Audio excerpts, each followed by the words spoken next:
কোনো পরিচয় লাগবে না, আমি এই দেশেরই সন্তান। বিসমিল্লাহির রহমানির রহিম, বিসমিল্লাহির রহমানির রহিম। আজকের ঢাকা 16 আসনের এই নির্বাচনী জনসভায় উপস্থিত প্রিয় মুরব্বীবর্গ, এলাকাবাসী, ভাই বোনেরা, প্রিয় মা বোনেরা, আমার সহকর্মীবৃন্দ, আসসালামু আলাইকুম। কেমন আছেন আপনারা? আলহামদুলিল্লাহ। উপস্থিত প্রিয় ভাই বোনেরা, আজকে আমরা এখানে উপস্থিত হয়েছে নির্বাচনী জনসভাকে কেন্দ্র করে। এই যে মঞ্চ, এই মঞ্চের পাশে কতগুলো মানুষ বসে আছেন এখানে, আপনারা হয়তো সবাই দেখতে পাচ্ছেন না, হয়তো কিছু মানুষ দেখতে পাচ্ছেন। এই মানুষগুলো তাদের স্বজনদেরকে হারিয়েছে, গত জুলাই মাসে হারিয়েছে, কেউ কেউ, অনেকে হয়তো এর আগে হারিয়েছে। এই যে তারা তাদের পরিবারের একজন স্বজনকে যে হারিয়েছে, এই স্বজনরা কি করেছিল? এই স্বজনরা চেয়েছিল এই বাংলাদেশের মানুষের যে ভোটের অধিকার কেড়ে নেওয়া হয়েছিল গত 16 বছরে, সেই ভোটের অধিকারকে তারা প্রতিষ্ঠিত করতে চেয়েছিল। এই বাংলাদেশের মানুষের কথা বলার যে স্বাধীনতা কেড়ে নেওয়া হয়েছিল, সেই স্বাধীনতাকে তারা প্রতিষ্ঠিত করতে চেয়েছিল। এই বাংলাদেশের মানুষের রাজনৈতিক এবং যে অর্থনৈতিক অধিকার ছিল, যেটি কেড়ে নেওয়া হয়েছিল, সেই অধিকারকে তারা প্রতিষ্ঠিত করতে চেয়েছিল। এবং সে কারণেই আমরা দেখেছি গত 16 বছর ধরে বিএনপির বহু নেতাকর্মী গুম, খুন, অত্যাচার, নির্যাতনের শিকার হয়েছে। আমরা দেখেছি গত জুলাই মাসে যখন ছাত্র জনতার গণ অভ্যুত্থান হয়, সেই সময় আমরা দেখেছি লক্ষ লক্ষ মানুষ কিভাবে রাজপথে নেমে এসেছিল এবং যে স্বৈরাচার এই দেশ থেকে পালিয়ে যেতে বাধ্য হয়েছে জনগণের গণ অভ্যুত্থানের আন্দোলনের মুখে, সেই সময় তারা পালিয়ে যাবার আগে কত 1400-র মতন মানুষকে তারা হত্যা করেছে, 20,000-এর মতন মানুষকে তারা বিভিন্নভাবে আহত করেছে। প্রিয় ভাই বোনেরা, এই মানুষগুলোর যে আত্মত্যাগ, এই মানুষগুলোর যে যারা জীবন উৎসর্গ করেছে, এদের এই ত্যাগ কি কখনো বৃথা যেতে পারে? আমরা যারা বেঁচে আছি আলহামদুলিল্লাহ আল্লাহর রহমতে, আমরা কি কখনো এই তাদের এই ত্যাগগুলো বৃথা যেতে দিতে পারে? আমরা বৃথা যেতে দিতে পারি না। প্রিয় ভাই বোনেরা, এখন যদি বৃথা যেতে দিতে না হয়, তাহলে আমরা যারা পেছনে রয়ে গেছে আমাদের কি করতে হবে? আমাদের দুটো কাজ প্রিয় ভাই বোনেরা। একটি কাজ হচ্ছে, যেই অধিকার আদায়ের জন্য ওই মানুষগুলো জীবন দিয়েছে, পঙ্গুত্ব বরণ করেছে কেউ কেউ, সেই অধিকার আমাদের আদায় হওয়ার সময় হয়ে এসেছে। অর্থাৎ 12 তারিখ যে নির্বাচনের জন্য বাংলাদেশের মানুষ এক যুগেরও বেশি সময় ধরে অপেক্ষা করেছে, যে নির্বাচনের মাধ্যমে বাংলাদেশের মানুষ তাদের অধিকার প্রয়োগ করতে চায়, যে নির্বাচনের মাধ্যমে বাংলাদেশের মানুষ তাদের মতামত তুলে ধরতে চায়, সেই নির্বাচন আমাদের সামনে উপস্থিত এবং জনগণ সেদিন 12 তারিখে তাদের সেই অধিকার প্রয়োগ করবে।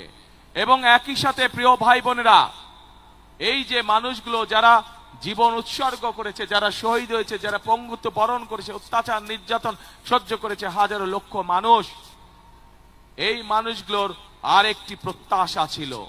এই যে এখানে আজকে ধানের শীষের প্রার্থী আমিনুল একটু আগে আপনাদের এলাকার যেই সমস্যা বলে গেল, এরকম সমস্যা এই এলাকায় ঢাকা 16-তে যেমন আছে, ঢাকা মহানগরীতে যেমন আছে, সমগ্র বাংলাদেশের মানুষের বিভিন্ন সমস্যা আছে।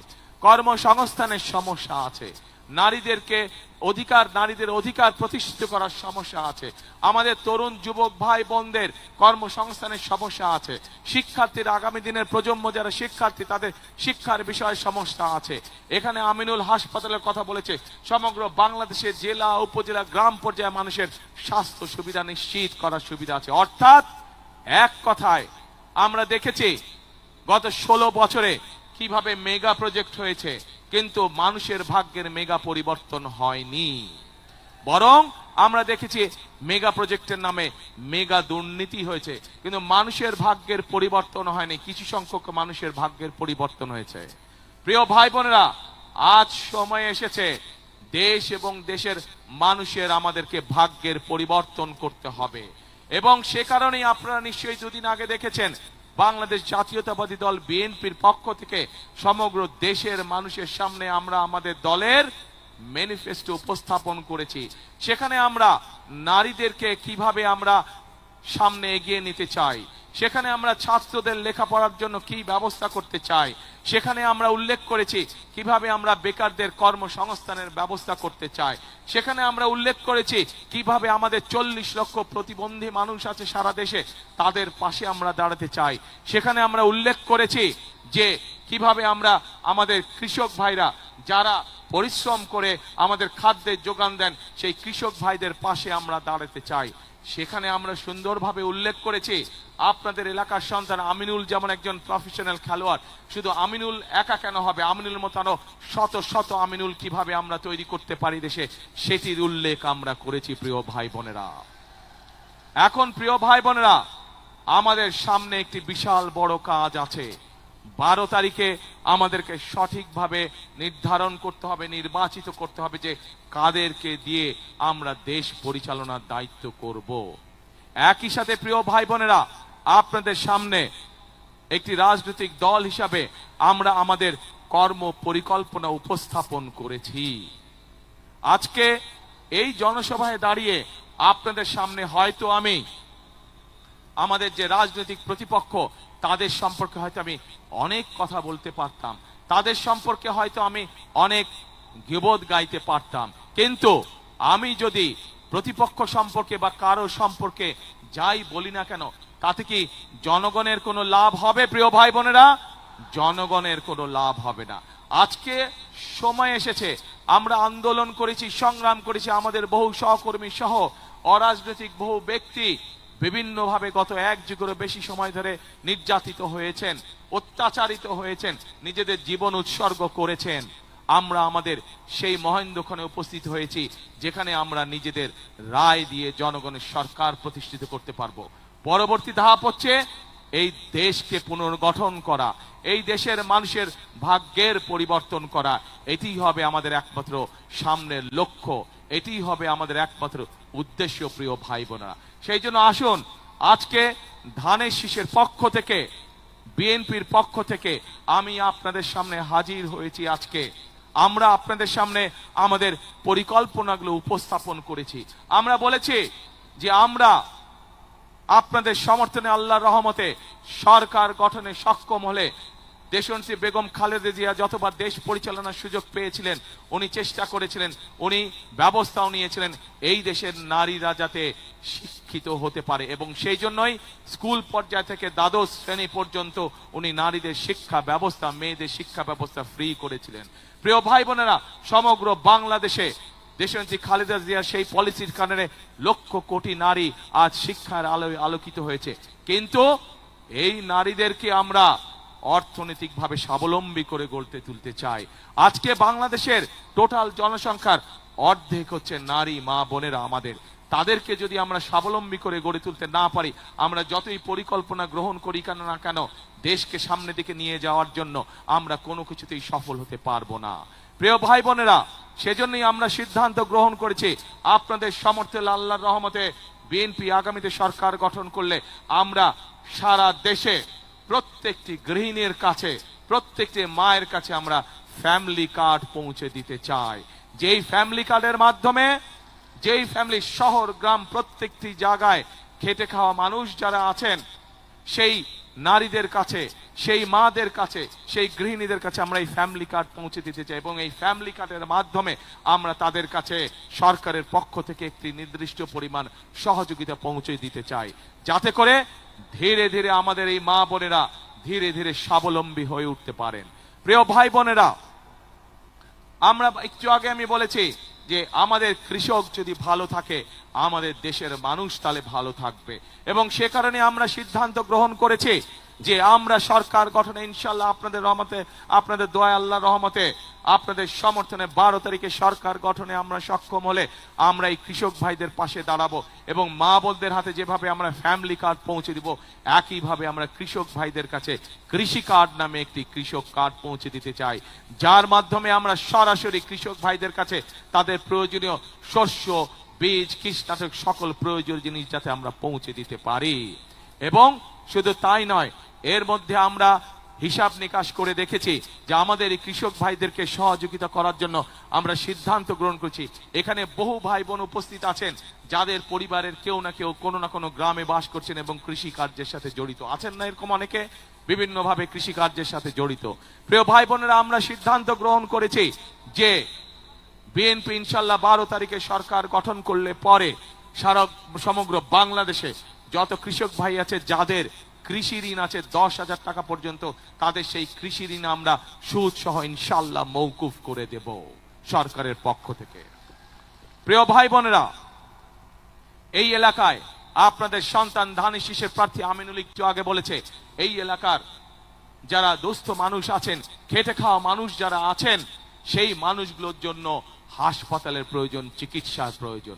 ইনশাল্লাহ ইনশাল্লাহ আজকে আপনাদের সামনে এতটুকু আমি বলে যেতে চাই, আমাদের যেরকম সারা বাংলাদেশের মানুষকে চিকিৎসা দেওয়ার, ঘরে ঘরে চিকিৎসা সুবিধা, বিশেষ করে মা বোনদের জন্য চিকিৎসা পৌঁছে দেওয়ার জন্য যেরকম একটি পরিকল্পনা রয়েছে হেলথ কেয়ার নিযুক্ত করার মাধ্যমে, ঠিক একইভাবে আজকে আমিনুল তার এলাকার মানুষের চিকিৎসার জন্য যেই হাসপাতালের কথা বলেছে, ইনশাল্লাহ বিএনপি সরকার গঠন করলে আমরা সেই হাসপাতাল এখানে তৈরি করব, যাতে করে এই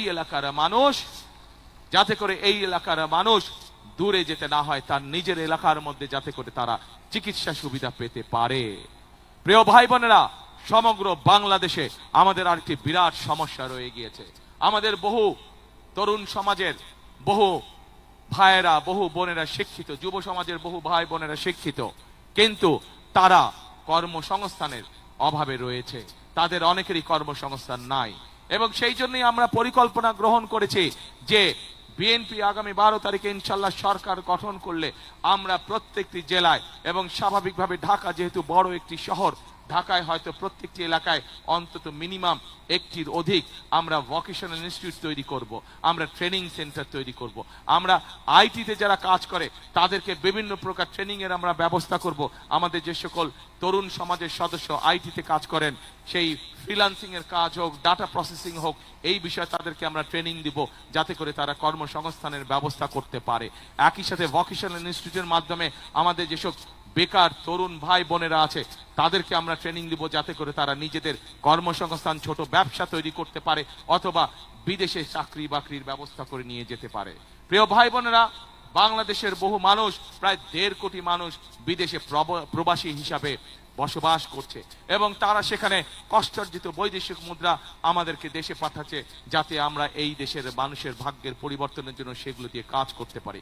আমরা সিদ্ধান্ত গ্রহণ করেছি আমাদের শহর গ্রাম বিভিন্ন জায়গা থেকে যে সকল মানুষেরা বিদেশে আগামীতে চাকরি বাকরি সংস্থানের জন্য বিদেশে যাবেন, আমরা খেয়াল করেছি অনেক সময় অনেক ভাই বোনদেরকে তাদের জমি জমা বিক্রি করে যেতে হয়। আমরা সিদ্ধান্ত গ্রহণ করেছি এই জমি জমা যাতে তাদেরকে বিক্রি করতে না হয়, তাদের যেই চাকরি সংস্থান হবে বিদেশে, তার জন্য আমরা সহজ শর্তে স্বল্প ঋণের সুবিধা তাদেরকে দিব, যাতে করে সেই ঋণের সুবিধা দিয়ে তারা যেতে পারেন, যাতে করে তাদের বাপ বিটার পৈতৃক ভিটা যাতে বিক্রি করতে না হয়। এখন প্রিয় ভাই বোনেরা, এই এলাকায় জলবদ্ধতা একটি সমস্যা আছে। এই জলবদ্ধতা সমস্যা এই এলাকায় যেমন আছে, ঠিক একইভাবে সমগ্র বাংলাদেশে এই জলবদ্ধতার সমস্যা আছে, এবং সেই জলবদ্ধতা সমস্যার কারণে কৃষকরা যেরকম তাদের ফসলের জন্য প্রয়োজনীয় পানি পায় না, একইভাবে অনেক সময় কৃষকরা তাদের চাষবাস করতেও সমস্যা হয়। সেজন্য আমরা সিদ্ধান্ত গ্রহণ করেছি শহীদ রাষ্ট্রপতি জিয়াউর রহমানের সেই বিখ্যাত খাল খনন কর্মসূচি ইনশাল্লাহ আমরা আবার শুরু করব। সমগ্র বাংলাদেশে আমরা সেই কর্মসূচি শুরু করব, এবং সেই কর্মসূচির অংশ হিসাবে ঢাকা মহানগরীতে জলবদ্ধতা দূরকরণের জন্য যতগুলো খাল, যেখানে যেখানে প্রয়োজন খাল খনন প্রয়োজন, ইনশাল্লাহ যত দ্রুত সম্ভব সরকার গঠনের সাথে সাথে আমরা এই কাজের হাত দেব ইনশাল্লাহ, যাতে মানুষ জলবদ্ধতাকে রক্ষা পেতে পারে, যাতে মানুষের চলাফেরার কষ্ট না হয়। প্রিয় ভাই বোনেরা, আমরা যত কাজই করি না কেন, দুটো কাজের ব্যাপারে আমাদেরকে অবশ্যই সবচাইতে বেশি জোর দিতে হবে। কি সেই কাজ? একটি কাজ হচ্ছে যে কোনো মূল্যে মানুষের নিরাপত্তা নিশ্চিত করা, যেন মা বোনেরা সহ প্রত্যেকটি মানুষ নিশ্চিন্তে দিনের যে কোনো সময় রাস্তা ঘাটে চলতে পারে, একটি মানুষ নিরাপদে রাস্তাঘাটে চলবে, একটি মানুষ নিরাপদে তার ব্যবসা বাণিজ্য করবে, চাকরি বাকরি করবে। সেজন্য বিএনপির সবচাইতে অন্যতম প্রায়োরিটি হচ্ছে যে কোনো মূল্যে ঢাকা শহর সহ সমগ্র বাংলাদেশের আইন শৃঙ্খলা পরিস্থিতি নিশ্চিত করা, আইন শৃঙ্খলা পরিস্থিতি নিশ্চিত করা। এবং একই সাথে প্রিয় ভাই বোনেরা, আমরা দেখেছি বিগত স্বৈরাচারের সময় কিভাবে উন্নয়নের নামে দেশ থেকে প্রতি বছর $16 বিলিয়ন পাচার করে দেওয়া হয়েছিল, অর্থাৎ দুর্নীতি। আমরা যত পরিকল্পনায় গ্রহণ করি না কেন, যদি আমরা দুর্নীতির লাগাম টেনে ধরতে না পারি, তাহলে জনগণের ভাগ্য পরিবর্তন করে অত্যন্ত দুরূহ ব্যাপার হয়ে যাবে। সেজন্য আমরা সিদ্ধান্ত করেছি যে কোনো মূল্যে আমাদের যত পরিকল্পনা আমরা করেছি সেগুলোকে বাস্তবায়নের জন্য, সেগুলোর সুফল যাতে জনগণের ঘরে পৌঁছতে পারে, তার জন্য আমরা দুর্নীতি এবং আইন শৃঙ্খলা রক্ষা যে কোনো মূল্যে জনগণের জন্য, এই দেশের জন্য আমরা নিশ্চিত করব। এটি আমাদের সর্বোচ্চ সিদ্ধান্ত। আমাদের প্রিয় ভাই বোনেরা, আমি ঢাকা 17 থেকে নির্বাচন করছি। আমি ঢাকা 17 যেই অঞ্চলটি, সেই অঞ্চলেই আমি ছোটবেলা থেকে বড় হয়েছি। আমি ওই এলাকারই সন্তান। ঢাকা 17-র পাশে আপনাদের এই এলাকা ঢাকা 16। ঢাকা 17 এবং ঢাকা 16-তে একটি কমন সমস্যা রয়ে গিয়েছে। বহু মানুষ আছেন যাদেরকে প্রতি মুহূর্তে একটি দুশ্চিন্তার মধ্যে থাকতে হয়। এই এলাকা, এই সমস্যা আমার ঢাকা 17-তেও আছেন। বেশ কয়েকটি এলাকা আছে যেখানে মানুষ নিশ্চিন্তে থাকতে পারে না, কিন্তু তাদেরকে প্রতি মুহূর্তে দুশ্চিন্তার মধ্যে থাকতে হয়। আমি সিদ্ধান্ত নিয়েছি, আমাকে আল্লাহর রহমতে আল্লাহ যদি আমাকে সুযোগ দেন, তাহলে সেই মানুষগুলোর জন্য আমি আমার ঢাকা 17 এলাকায় স্থায়ী বসবাসের ব্যবস্থা করব, দেশের আইনগত ভিত্তি দিয়ে। একইভাবে আজ এই এলাকাতেও একই সমস্যা রয়ে গেছে, যা আপনাদের সন্তান আমিনুল, আমাদের ধানের প্রার্থী, একটু আগে তার বক্তব্যে বলেছে। আপনাদের সামনে শুধু আজ এতটুকু বলতে চাই, আমার এলাকায় আমি এই সমস্যা যেভাবে সমাধানের চেষ্টা করব, ইনশাআল্লাহ পাশে আমার ঢাকা 16, কাজেই এই এলাকায় এই সমস্যার মধ্যে যারা আছেন ঠিক একইভাবে তাদের জন্য এই সমস্যার সমাধানের চেষ্টা করব ইনশাআল্লাহ। বিএনপি সরকার গঠন করলে ধীরে ধীরে এই এলাকার মানুষের যে থাকার সমস্যা আছে, উদ্বাস্তুদের যে সমস্যা আছে, সেই সমস্যা আমরা সমাধান করব ইনশাআল্লাহ। প্রিয় ভাই বোনেরা, এতক্ষণ আমার বক্তব্যে আমি আপনাদের সামনে তুলে ধরেছি কিভাবে আমরা দেশকে পুনর্গঠন করতে চাই। আমরা বিভিন্নভাবে অনেক সময় নষ্ট হয়েছে। স্বৈরাচার আমাদের দেশকে বহু বছর পিছিয়ে দিয়ে গেছে। পৃথিবীর বহু দেশ আমাদের থেকে অনেক এগিয়ে চলে গিয়েছে। এখন প্রিয় ভাই বোনেরা, আমাদের সামনে যে কোনো মূল্যে আমাদেরকে পরিশ্রম করতে হবে, যে কোনো মূল্যে আমাদেরকে আমাদের দেশকে গড়ে তুলতে হবে। কারণ আপনারা, আমরা সকলে, এই দেশই হচ্ছে আমাদের প্রথম, এই দেশই হচ্ছে আমাদের শেষ ঠিকানা।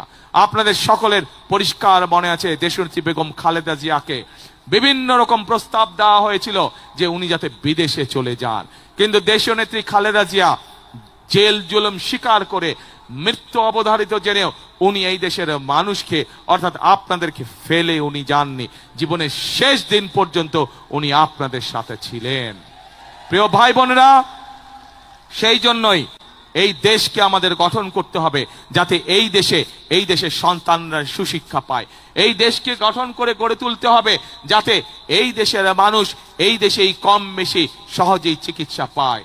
এই দেশকে আমাদের গড়ে তুলতে হবে, পুনর্গঠন করতে হবে, যাতে এই দেশের সন্তানেরা লেখাপড়া শেষ করার পরে এই দেশেই তাদের ব্যবসা বাণিজ্য কর্মসংস্থানের ব্যবস্থা করতে পারে। এই দেশকে আমাদের গড়ে তুলতে হবে, এই দেশের মা বোনেরা যাতে এই দেশের স্বাবলম্বী হয়ে দেশ গঠনে ভূমিকা রাখতে পারে। প্রিয় ভাই বোনেরা, আজ একটি রাজনৈতিক দল হিসেবে, রাজনৈতিক দলের কর্মী হিসাবে আমি আপনাদের সামনে উপস্থিত হয়েছি আমার দলের পক্ষে ভোট চাওয়ার জন্য। এবং সেই ভোট শুধু ভোট চাওয়ার জন্য চাইছি না, আমি আজ আপনাদের সামনে আমি পরিকল্পনা উপস্থাপন করেছি আমরা দেশ এবং দেশের মানুষের জন্য কি করতে চাই। এতক্ষণ আমার বক্তব্যে আমি সেই কথাগুলো আপনাদের সামনে তুলে ধরেছি। প্রিয় ভাই বোনেরা, উপস্থিত মুরব্বীবর্গ, উপস্থিত মা বোনেরা, এখন আমি আপনাদের কাছে জানতে চাই, আমার পরিকল্পনা তো আমি আপনাদের সামনে বলেছি, কিন্তু ভাই বোনেরা, ঢাকা 16 আসনের মানুষের পরিকল্পনাটা কে? আপনাদের পরিকল্পনা কে? ধানের শেষ কে? ধানের শীষ।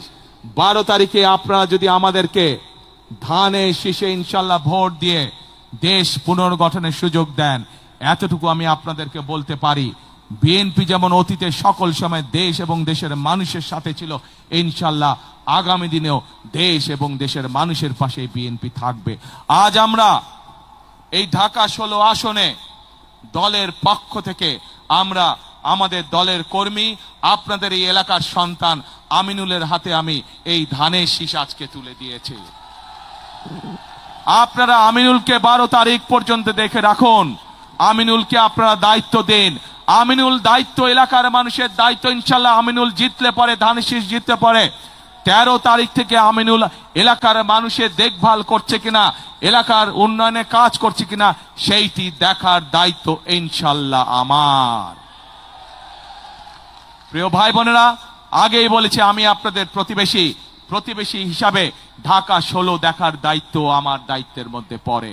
ইনশাল্লাহ আপনাদের সন্তান হিসাবে, আপনাদের প্রতিবেশী হিসাবে আমি আপনাদের সাথে যেমন আগেও ছিলাম, ইনশাল্লাহ ভবিষ্যতেও থাকবো। প্রিয় ভাই বোনেরা, বক্তব্যের শেষে আবারও আমি আমার আমিনুলের জন্য, আমাদের দলের ধানের শীষের জন্য সামগ্রিকভাবে এইখানে যত মানুষ উপস্থিত আছেন, আপনাদের মাধ্যমে, আপনাদের যে সকল আত্মীয় স্বজন বন্ধু বান্ধব সারা বাংলাদেশে ছড়িয়ে ছিটিয়ে আছে, আপনাদের মাধ্যমে তাদের সকলকে ধানের শীষের জন্য ভোট চেয়ে আমার বক্তব্য শেষ করছি। ইনশাল্লাহ সকলে ভালো থাকবেন, আমার জন্য দোয়া করবেন, আমিও দোয়া করব আপনারা যাতে ইনশাল্লাহ সকলে ভালো থাকেন। আল্লাহ হাফেজ। বাংলাদেশ জিন্দাবাদ, বাংলাদেশ জাতীয়তাবাদী জিন্দাবাদ।